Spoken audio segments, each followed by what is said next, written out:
Hello and welcome to another edition of Addition. I'm your host, Addy. I'm a product manager at Microsoft, a mathematician, a futurist, tech optimist, artist, and creator, and I'm here every day, Monday through Friday, bringing the news, the hot topics in tech, some career advice, and let you know what I'm geeked out about this week. So before I get into today's episode, go ahead and hit the like button if you're watching on YouTube. Subscribe on your podcast player or follow if you're on Apple Podcasts or Spotify. If you want this podcast directly into your email inbox, you can go ahead and subscribe to the Substack. It's additionpod.substack.com.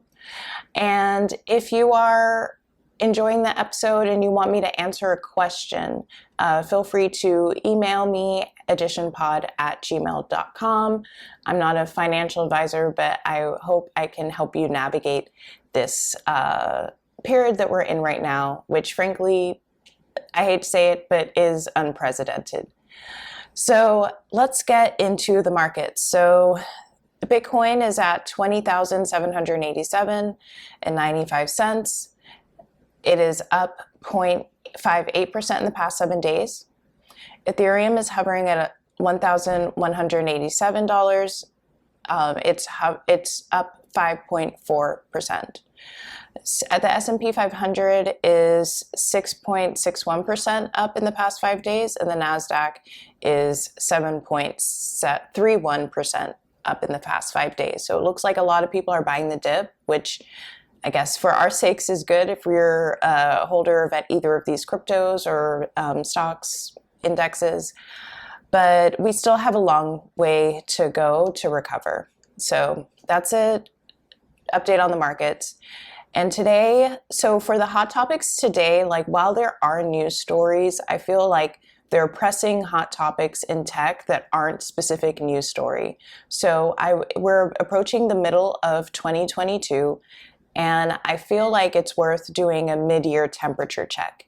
So as of right now, the NASDAQ, which a lot of the high growth tech stocks live, is down 25% year to date. The inflation is 8.6% year over year.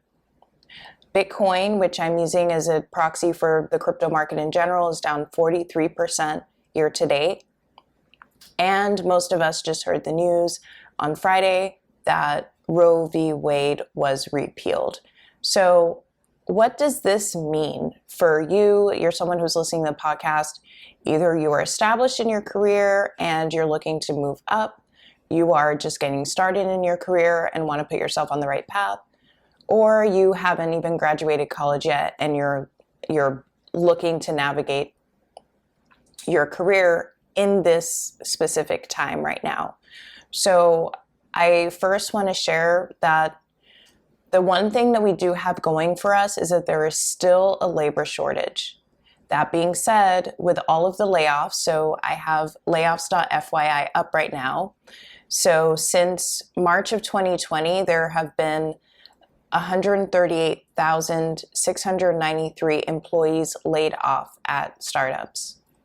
And I'm not sure if layoffs.fyi is tracking non-startup companies, but I haven't specifically heard about a major technology company doing layoffs. Some companies have layoffs built in, like for example, every year, I believe Amazon and or Netflix, they get rid of 10% of their employees based on performance. So just because you're not seeing some larger companies do layoffs, it doesn't mean that they don't have an internal system to let go of employees. And also, there are situations like Tesla, which I shared about, where they won't lay you off, but they'll say you need to go back to the office. So, of course, if you're someone who thought you had a remote job or living 3-4 hours away from work and already bought a house, you have no choice but to, go and find something different, or you essentially have lost your job if it's required to be in the office.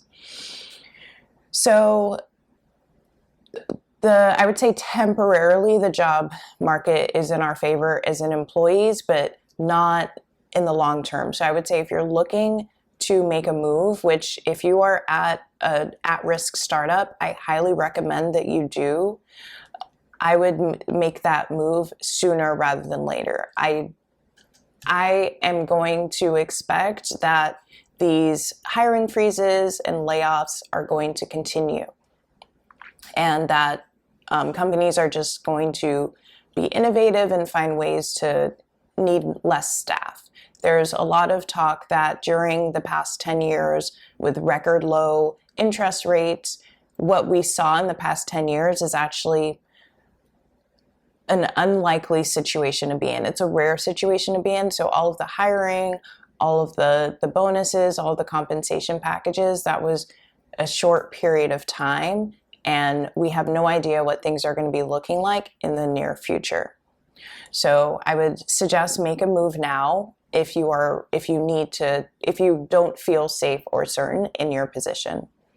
I would also prepare to go into the office, whether that's for your current employer or for your next employer. I would just prepare for that, and I highly recommend going in.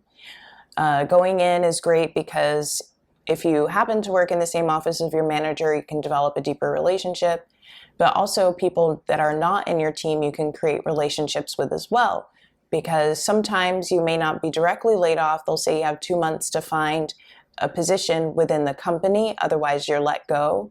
And how are you going to do that if you don't know any of your coworkers and everybody that you know is on your team that's in the same situation? So I highly recommend going into the office as much as you possibly can during this time. I have a note here: network today like you're losing your job tomorrow. We're always surprised when we're laid off or let go, or a company goes out of business, for the most part. Sometimes we put our head in the sand and think, oh, it's never going to happen to me. I prefer not to think that. I prefer, I hope for the best case scenario, but I plan for the worst case scenario.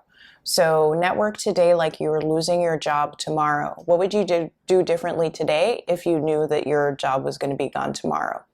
I would do that for the next 6 months. I mentioned it before, but this is the time to do a flight to safety. If you're working at an at-risk startup, especially these decentralized financial crypto companies or DeFi companies that are incredibly vulnerable to a collapse or the current collapse, they're already vulnerable right now. I would actively start networking with your friends at more stable companies and do what you can to get a position there. And know it is going to be hard because, as I laid out, the temperature check is pretty cold right now in the tech market. That being said, it's still hotter than most other industries that are paying similar salaries. So it's still the place to be. You just need to be way more focused and intentional about getting a job.